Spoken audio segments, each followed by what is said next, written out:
مومن کا دل کبھی پتھر نہیں ہوتا، مومن تو غلطیوں سے درگزر کر دیتا ہے، مومن تو معاف کرنے والا ہوتا ہے، مومن تو عفو درگزر کرنے والا ہوتا ہے۔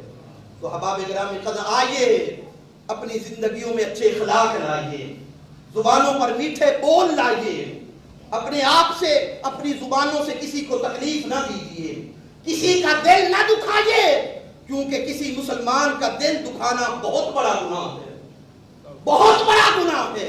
رب کے حبیب نے کعبۃ اللہ کے سامنے کھڑے ہو کر اللہ کے رسول نے کعبے سے مخاطب ہو کے کہا تھا اے کعبۃ اللہ، اے اللہ کے گھر، تیری بڑی عظمت ہے، تیری بڑی شان ہے، تیرا بڑا مقام ہے، تیری بڑی رفعت ہے، تجھ پر صبح و شام رب کی رحمتیں برستی ہیں، لیکن کعبۃ اللہ سن لے، تیری عظمت ایک مومن کے دل سے زیادہ نہیں ہے، ایک بندہ مومن کے دل سے زیادہ تیری عظمت نہیں ہے۔